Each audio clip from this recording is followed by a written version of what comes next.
ನಮ್ಮ ಕರ್ತನೂ ರಕ್ಷಕನೂ ಆಗಿರುವ ಯೇಸು ಕ್ರಿಸ್ತನ ಮಧುರವಾದ ನಾಮದಲ್ಲಿ ನಿಮ್ಮೆಲ್ಲರಿಗೂ ನನ್ನ ವಂದನೆಗಳನ್ನು ನಾನು ತಿಳಿಸುವವನಾಗಿದ್ದೇನೆ. ಮತ್ತೆ ಬರೆದಿನ ಸುವಾರ್ತೆ 11ನೇ ಅಧ್ಯಾಯ 28ನೇ ವಚನದಲ್ಲಿ, ಎಲ್ಲ ಈ ಕಷ್ಟಪಡುವವರೇ, ಹೊರೆ ಹೊತ್ತವರೇ, ನೀವೆಲ್ಲರೂ ನನ್ನ ಬಳಿಗೆ ಬನ್ನಿ, ನಾನು ನಿಮಗೆ ವಿಶ್ರಾಂತಿಯನ್ನು ಕೊಡುವೆನು, ಆಶೀರ್ವದಿಸುವೆನು, ನಾನು ಬಲಪಡಿಸುವೆನು. ಪಾಪದ ಕೆಸರಿನಲ್ಲಿ ಬಿದ್ದು ಹೋಗಿದ್ದಾರೆ ಅನೇಕ ಜನರು.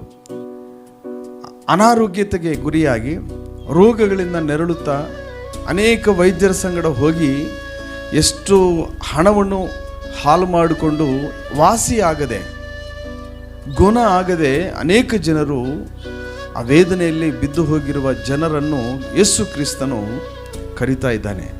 ವಾಕ್ಯದಲ್ಲಿ ಒಂದು ಮಾತಿದೆ, 145ನೇ ಕೀರ್ತನೆಯಲ್ಲಿ 14ನೇ ವಚನವನ್ನು ಓದಿರಿ ದಯವಿಟ್ಟು. ಯೆಹೋವನು ಬಿದ್ದು ಹೋಗಿರುವ ಎಲ್ಲರನ್ನೂ ಎತ್ತುವವನು, ಕುಗ್ಗಿದವರನ್ನೆಲ್ಲ ಉದ್ಧರಿಸುವವನು ಆಗಿದ್ದಾನೆ. ಈ ಸಮಾಜದಲ್ಲಿ ಅನೇಕ ಜನರು ಬಿದ್ದು ಹೋಗಿದ್ದಾರೆ, ಕಷ್ಟಗಳಲ್ಲಿ, ವೇದನೆಗಳಲ್ಲಿ, ರೋಗಗಳಲ್ಲಿ ಸಮಾಧಾನ ಇಲ್ಲದವರಾಗಿ ಅನೇಕರು ಸಮಾಜದಲ್ಲಿ ವ್ಯಸನಗೊಂಡು ಅನೇಕರು ಬಲಹೀನತೆಗಳಲ್ಲಿ ಬಿದ್ದು ಹೋಗಿದ್ದಾರೆ. ಅಂಥವರನ್ನು ಯೇಸು ಕ್ರಿಸ್ತನು ಆತನ ಬಳಿಗೆ ಬಂದರೆ, ಆತನ ಹತ್ತಿರ ಬಂದರೆ, ಯೇಸು ಕ್ರಿಸ್ತನ ಬಳಿಗೆ ಬಂದರೆ ನಿನಗೆ ವಾಸಿಯಾಗುವುದು. ನಿನ್ನನ್ನು ಉದ್ಧರಿಸುವವನು ಆಗಿದ್ದಾನೆ, ನಿಮ್ಮನ್ನು ಬಲಪಡಿಸುವವನು ಆಗಿದ್ದಾನೆ. ನೀವು ಯಾವ ರೀತಿಯಲ್ಲಿದ್ದೀರಿ, ಯಾವ ಸ್ಥಿತಿನಲ್ಲಿದ್ದೀರಿ? ನೀವು ಬಿದ್ದು ಹೋಗಿದ್ದೀರಾ? ಹೆದರಬೇಡ್ರಿ, ಯೇಸು ಕ್ರಿಸ್ತನ ಬಳಿಗೆ ಬನ್ನಿರಿ. ಆತನು ನಿಮ್ಮನ್ನು ಎತ್ತುವವನು ಆಗಿದ್ದಾನೆ, ನಿಮ್ಮನ್ನು ನಿಲ್ಲಿಸುವವನಾಗಿದ್ದಾನೆ.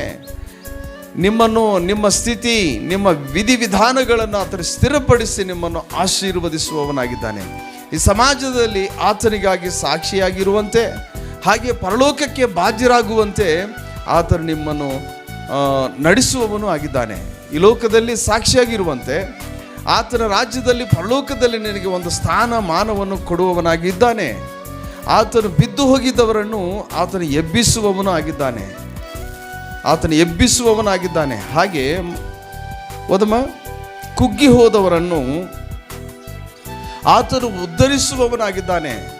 ನೀನು ಕುಗ್ಗಿ ಹೋಗಿದ್ದೀರಾ, ಮನಸ್ಸಿನಲ್ಲಿ ವೇದನೆಗಳಲ್ಲಿದ್ದೀರಾ, ಆರ್ಥಿಕ ತೊಂದರೆಗಳಲ್ಲಿ, ಸಾಲಗಳಲ್ಲಿ ನೆಮ್ಮದಿ ಇಲ್ಲದವರಾಗಿ ಅನೇಕ ಬಲಹೀನತೆಗಳಲ್ಲಿ ನೀವು ಇದ್ದೀರಾ. ಆದರೆ ನೀವು ಹೆದರಬೇಡ್ರಿ, ಆತ ನಿಮ್ಮನ್ನು ಬಲಪಡಿಸುವವನಾಗಿದ್ದಾನೆ. ನಿನ್ನ ಮನಸ್ಸಿನಲ್ಲಿ ಯೇಸು ಕ್ರಿಸ್ತನಿಗೆ ಸ್ಥಳ ಕೊಟ್ಟರೆ, ಒಂದು ಜಾಗ ಕೊಟ್ಟರೆ, ಆತನು ನಿಮ್ಮನ್ನು ಮೇಲಕ್ಕೆ ತರುವವನಾಗಿದ್ದಾನೆ, ನಿಮ್ಮನ್ನು ಬಲಪಡಿಸುವವನಾಗಿದ್ದಾನೆ. ಈ ಸಮಾಜದಲ್ಲಿ ನಿನ್ನನ್ನು ಆಶೀರ್ವದಿಸುವವನಾಗಿದ್ದಾನೆ. ಪರಲೋಕದಲ್ಲಿ ನಿನಗೆ ಒಂದು ಒಳ್ಳೆಯ ಸ್ಥಿತಿ ದೇವರು ಕೊಡುವವನಾಗಿದ್ದಾನೆ.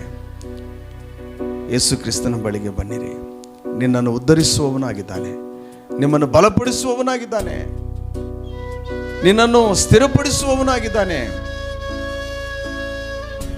ಯೇಸು ಕ್ರಿಸ್ತನು ಒಳ್ಳೆಯವನು, ಪರಿಶುದ್ಧನು, ನೀತಿವಂತನು, ಪಾಪಗಳಿಂದ ನಿಮ್ಮನ್ನು ಬಿಡಿಸುವವನಾಗಿದ್ದಾನೆ. ಆದರೆ ಯೇಸು ಕ್ರಿಸ್ತನು ನಿನ್ನ ಪಾಪಗಳನ್ನು ಕ್ಷಮಿಸಿ ತನ್ನ ರಕ್ತದಿಂದ ನಿನ್ನನ್ನು ಶುಚಿ ಮಾಡಿ ನಿಮ್ಮನ್ನು ಆಶೀರ್ವದಿಸಿ, ಬಿದ್ದು ಹೋಗಿರುವ ನಿಮ್ಮನ್ನು ಕರ್ತನು ನಿಮ್ಮನ್ನು ಆಶೀರ್ವದಿಸುವವನಾಗಿದ್ದಾನೆ. ಕುಗ್ಗಿ ಹೋಗಿದ ನಿನ್ನನ್ನು ದೇವರು ನಿಮ್ಮನ್ನು ಬಲಪಡಿಸುವವನಾಗಿದ್ದಾನೆ. ಹೆದರಬೇಡ್ರಿ, ಯೇಸು ಕ್ರಿಸ್ತನ ಕಡೆಗೆ ಬನ್ನಿ, ಆತನು ನಿನ್ನನ್ನು ಬಲಪಡಿಸುವವನಾಗಿದ್ದಾನೆ, ಪಾಪಗಳಿಂದ ಬಿಡಿಸುವವನಾಗಿದ್ದಾನೆ. ಈ ಸಮಾಜಕ್ಕೆ ನೀನು ಮಾದರಿಯಾಗಿ ಸಾಕ್ಷಿಯಾಗಿ ಇರುವಂತೆ ದೇವರು ನಿಮ್ಮನ್ನು ನಡೆಸುವವನಾಗಿದ್ದಾನೆ.